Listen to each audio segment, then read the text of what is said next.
Hello students and welcome back to channel Siraj Shaikh the study. आज transportation का lecture number 5 होगा जिसमें हम कवर करेंगे नए पॉइंट्स ऑफ ट्रांसपोर्टेशन। स्टार्ट करेंगे आज का क्लास।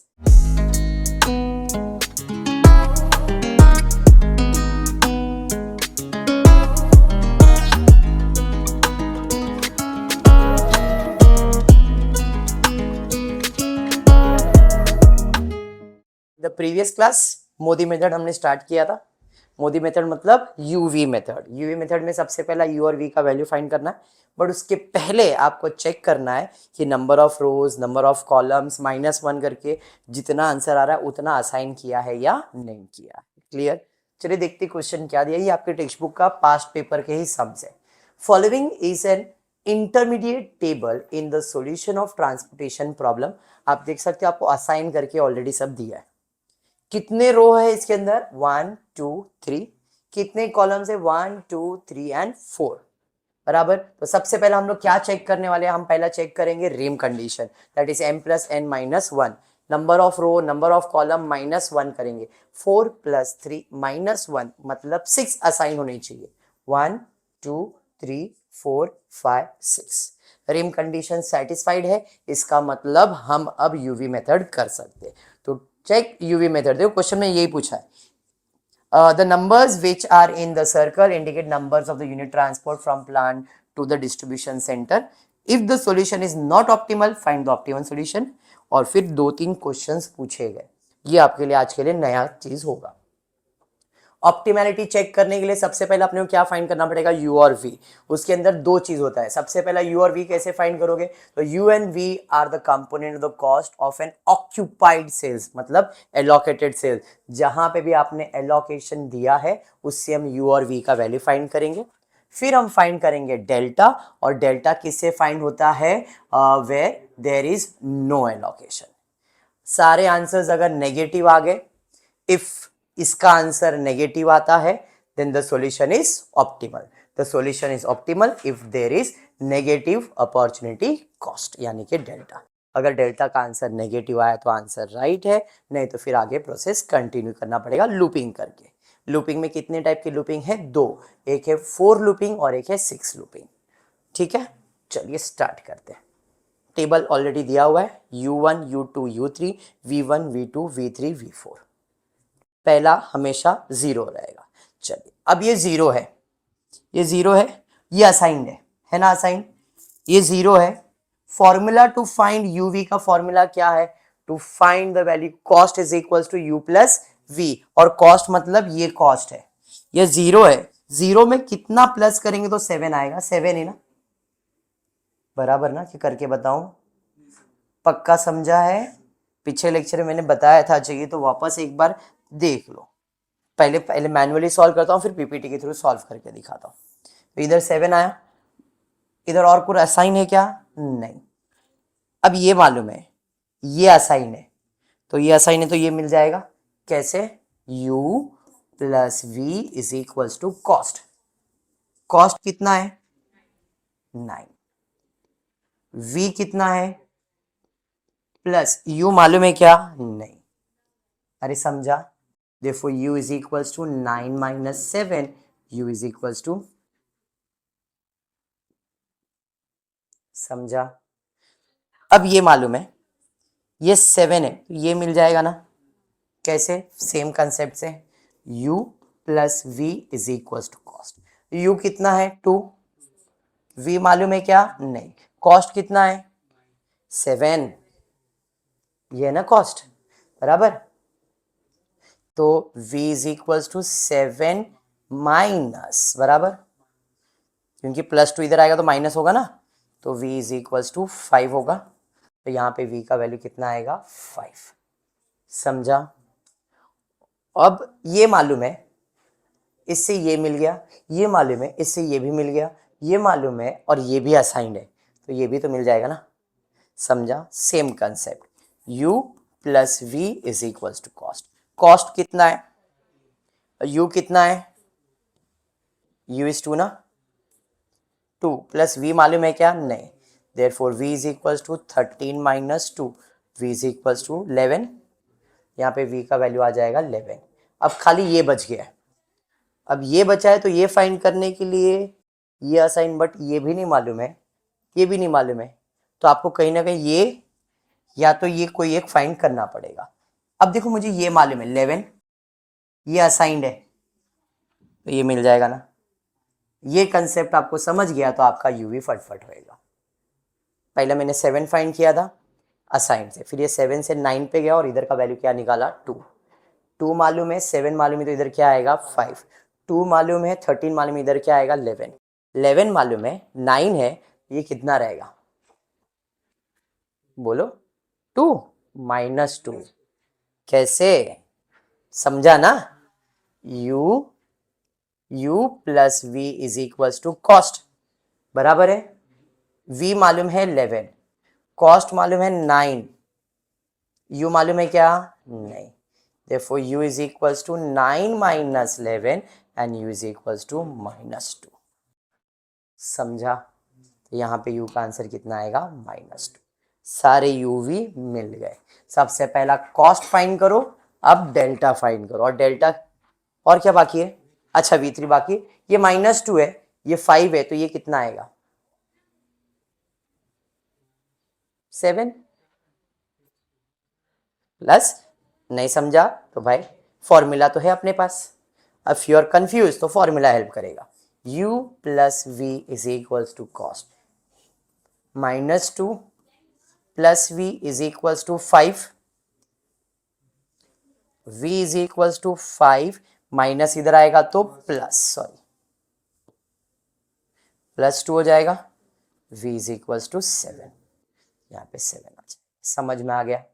यहाँ पे v का वैल्यू 7, तो सारे u और v मिल गए। अब इसके बाद क्या बोलो, डेल्टा फाइंड करेंगे। Very good. डेल्टा कैसे फाइंड करेंगे, for empty cell, unallocated cells. तो व्हाट इज योर अनएलोकेटेड, ये है u1 v1, तो पहला है u1 v1। Formula u plus v minus c।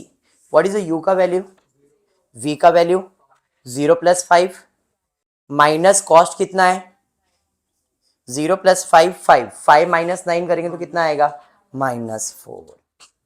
समझ रहा है ना, वेरी गुड। चलिए फिर अनएलोकेटेड ये है एम्प्टी, u1 v3, u है 0, v है 7 और कॉस्ट है 6। 7 में से 6 जाएगा तो +1, बिगर नंबर साइन ना, बराबर।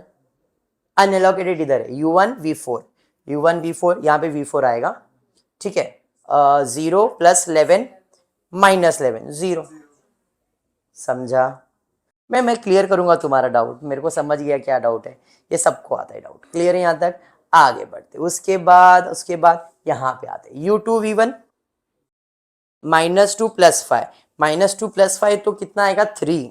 3 में से 11 माइनस करेंगे तो माइनस में आंसर आएगा -8। फिर यहाँ पे -2 और 7, -2 7, 7 में से 2 जाएगा तो 5, 5 में 12 माइनस करेंगे तो 7 माइनस में आएगा -7। फिर ये अलोकेटेड ये बच गया u3 v3 बराबर 2 + 7 -11 बराबर 7 + 2 9 में से 11 जाएगा तो माइनस में 2 आएगा, ठीक है। अब डाउट आता है सर सारे नेगेटिव 0 आया तो क्या करने का। इफ सारे नेगेटिव होते, इफ ये पॉजिटिव नहीं ये भी नेगेटिव होता और खाली एक 0 होता, इफ एक 0 होता और सब आंसर नेगेटिव होते तो भी सॉल्यूशन ऑप्टिमल होता, बट इसका अल्टरनेट बन सकता है।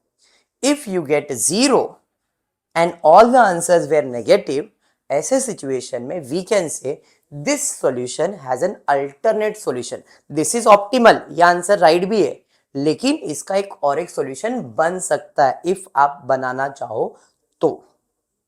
when you get 0 that means the solution has another alternative। कुछ पूछा था यहाँ पे, does the problem have an alternate solution।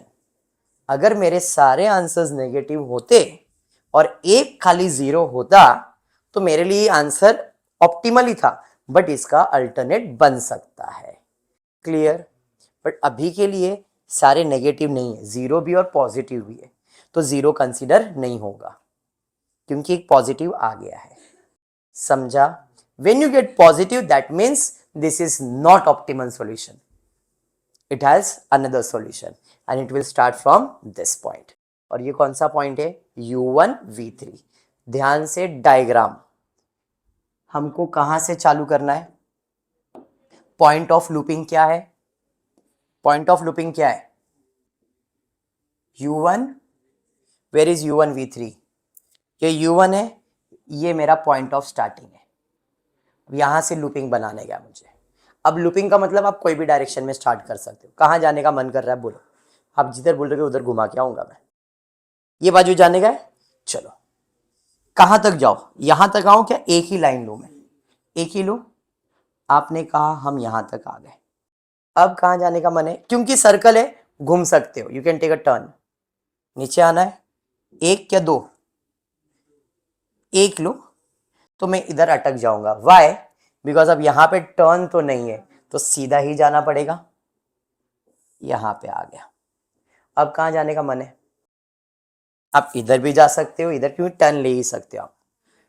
ये बाजू जाना है. चलिए भाई, आप बोल रहे ये बाजू. इधर तक क्या आगे तक? इधर तक रुक जाओ. नहीं रुक सकते, आगे तो जाना ही पड़ेगा. यहां पे आ गए. अभी टर्न ले सकते, नीचे तो जा ही नहीं सकते, उस बाजू जा नहीं सकते, तो जाना तो ऊपर ही पड़ेगा. यहां बराबर.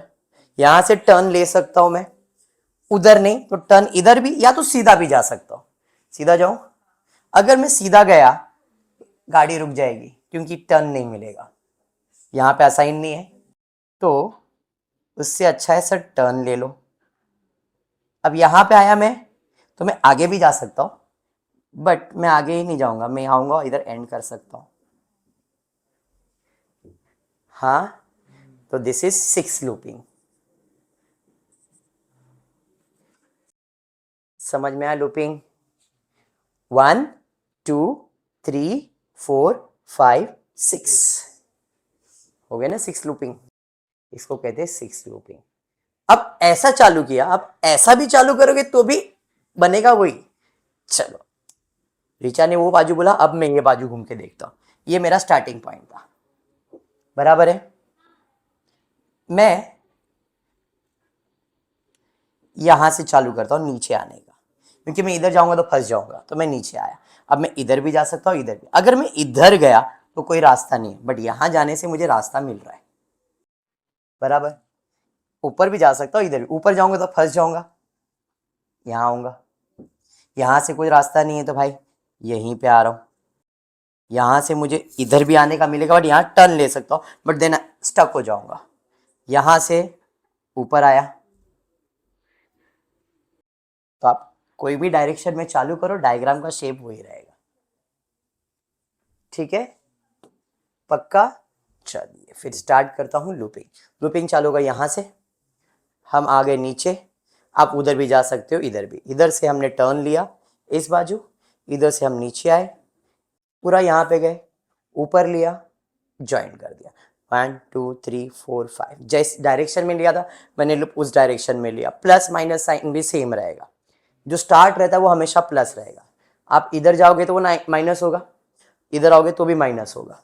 ये माइनस होगा, ये प्लस, ये माइनस, ये प्लस, ये माइनस. अगर आपने ऐसा चालू किया रहता, ये प्लस, ये माइनस, ये प्लस, ये माइनस, ये प्लस, ये माइनस, ये प्लस, वही बनता ना. समझ में आ गया लूपिंग? पक्का?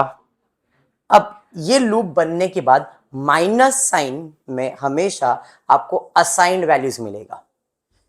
ये माइनस साइन है, असाइंड है. माइनस साइन है, असाइंड है. माइनस साइन है, असाइंड है. तो ये तीनों माइनस साइन में के नंबर्स है, 6 5 4. इनमें सबसे छोटा नंबर क्या है? तो ये 4 को जिधर जिधर पॉइंट माइनस का है उधर माइनस, और जिधर जिधर प्लस है उधर प्लस कर दो. किसको? 4 को. समझा? पक्का?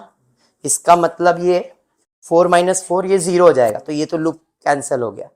इसमें 1 आएगा, इसमें 2 आएगा. इधर कुछ भी नहीं है, 4 हो जाएगा. इधर 4 ऐड होगा और इधर 4 ऐड होगा. चलिए देख, तो ये आपका लूप था. इधर कैंसिल हो जाएगा, ये 0 हो जाएगा, इधर 4 माइनस होगा, क्या आएगा? इधर 4 माइनस होगा, क्या आएगा? इधर कुछ नहीं था, क्या आएगा? समझा? इसमें 4 ऐड होगा, इधर 4 ऐड होगा, न्यू लूपिंग। अब लूप को हटा देता हूं, ये नया असाइन हो गया। क्या समझ में आया? पहले हमने इधर असाइन किया था, इसको हटा के हमने ये चेंजेस किया। अब फिर से अपने को क्या करना पड़ेगा? यू और वी फाइंड करना पड़ेगा। ये 0, सेम प्रोसेस। ये 0 है, असाइन है 7, तो इधर 7 ही आएगा। ये 0, ये असाइन है, तो ये 6 आ जाएगा। इफ यू वांट आप इसको 6 ले सकते हो ना, असाइंड है। और कुछ इससे निकलेगा क्या? नहीं, ये मालूम है, ये मालूम है, तो ये आ जाएगा। 9 है, 7 है, तो ये 2 रहेगा। ये 2 है, ये 7 है, तो ये कितना रहेगा? ये 2 है, इसमें और कितना ऐड करूंगा तो 7 आएगा। 2 में कितना ऐड करूंगा तो 7, 5 ना।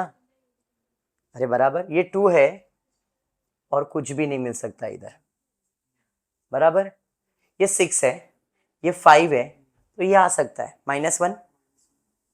हाँ, ये -1 है, ये 9 है, तो इधर कितना आएगा? -1, 10, क्योंकि 10 में से -1 जाएगा तो 9। सारे वैल्यूज आ गए, समझा? डेल्टा एम्प्टी सेल के लिए पहला एम्प्टी सेल u1 v1 है, 0 + 5 -9 -4।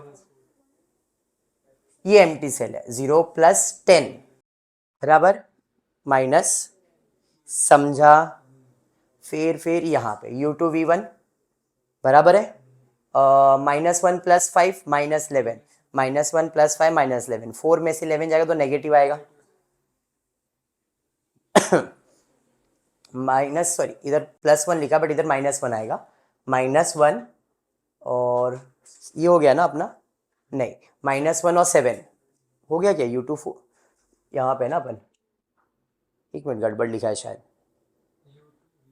u2 v1 हो गया ना, ये यहाँ ये आएगा u2 v2 आएगा यहाँ पे, -1 + 7, -1 + 7, -1 + 7 करोगे तो आपको आ जाएगा 6, 6 में से 11 जाएगा तो 5, माइनस में आएगा, ये करेक्शन करना है यहाँ पे, चेंजेस आएगा।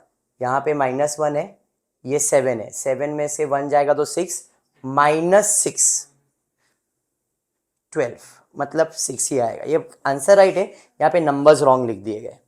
नेक्स्ट उसके बाद और कौन सा आने, यहाँ पे u3 v3, 2 + 6 -11, 2 + 6 -11, इसमें खाली करेक्शन कर लेना। 2 + 6 मतलब 8, 8 में से 11 जाएगा तो -3 आ जाएगा। यहाँ पे 2 + 10 12, 12 - 13 -1, तो सारे आंसर्स नेगेटिव है। इसमें नंबर्स रॉन्ग लिखे बट आंसर राइट है, ये नंबर्स रॉन्ग है बट आंसर राइट है। ओके, नाउ सारे आंसर्स नेगेटिव है, जब इसका मतलब सॉल्यूशन इज ऑप्टिमल। अंडरस्टूड? तो अब ऑप्टिमल है तो आंसर निकालना पड़ेगा, no positive delta, therefore solution is optimal. 2 × 7, 4 × 6, 5 × 1, 6 × 9, 8 × 7, 5 × 9, 198। ये आपका पहला क्वेश्चन हुआ। दूसरा क्वेश्चन क्या पूछा था दिखा दो। आपको सेकंड क्वेश्चन पूछा गया था यहाँ पे, if the solution is not optimal find the optimal, हमने किया। Second, does the problem have alternate solution, if so show alternate optimal solution. अगर हमारे प्रॉब्लम में कोई अल्टरनेट सॉल्यूशन है, अगर है तो बताओ। बट अब जब मैंने इसको सॉल्व किया तो मुझे पता चला there is no optimal solution. क्यों? क्योंकि जो मेरे को फाइनल आंसर आया था अभी माइनस में, सारे आंसर्स नेगेटिव थे, यहाँ पे ऑल आंसर्स वेर नेगेटिव। अगर इधर एक भी 0 होता तो मैं क्या लिखता? There is an optimal solution. But इस क्वेश्चन में कोई ऑप्टिमल सॉल्यूशन है क्या? नहीं। ठीक है, तो यहाँ पे no 0 delta value, hence this is unique solution, there is no alternate optimal solution. अगर एक भी 0 इधर होता, सारे नेगेटिव होते, तो मैंने आपको बताया हम उसको बोलते कि भाई इसके अल्टरनेट सॉल्यूशन है, और फिर वही लूपिंग से हम उसका अल्टरनेट सॉल्यूशन फाइंड करते। अंडरस्टूड? और एक क्वेश्चन पूछा था कि अगर हम इसका कॉस्ट, आपके टेक्स्ट बुक में आप देखना, 13 के जगह पे इसका कॉस्ट कम करते, 11 करते, ये आपका क्वेश्चन है, तो क्या आपका सॉल्यूशन बदलेगा? डेल्टा फॉर Z4 मतलब क्या है? ये Z है, XYZ और ये 4 है, बराबर है। तो जरा Z4 का आंसर क्या देखो, Z4 का आंसर क्या है? -1 मतलब 1। Delta for Z is 1। Cost reduction required to be affected the optimal solution by 1 rupee. अगर मेरा इधर 1 रुपया आंसर आ रहा है, कितना आंसर आ रहा है? कॉस्ट 1। तो अगर मैं 13 का 11 करूंगा तो कॉस्ट भी तो चेंज होगा ना, है या नहीं? इफ 13 के जगह पे उधर 11 ही है तो 1 रुपए से कॉस्ट तो चेंज होगा ही होगा। अगर ये 0 होता तो चेंजेस नहीं होता, लेकिन क्योंकि यहाँ पे आंसर है 1 रुपया, 2 रुपया, 3 रुपया, 4 रुपया, 5 रुपया है, इसका मतलब if the cost is reduce from जो भी उसका कॉस्ट है, the present solution will not remain optimal. मतलब अभी मेरा सॉल्यूशन क्या है? ऑप्टिमल है, लेकिन क्योंकि इसका कॉस्ट बदल जाता तो डेल्टा का कॉस्ट तो 1 है, मतलब वो सॉल्यूशन ऑप्टिमल रहता क्या? नहीं। तो this way the 3 question asked in the question. समझ में आया? सबसे पहला आप ज्यादा फोकस करो कि ये जो ऑप्टिमल सॉल्यूशन निकालते हो उसके ऊपर, बाकी ये जो छोटे छोटे क्वेश्चंस है वो तो आप प्रैक्टिस करोगे तो होगा। पक्का समझा?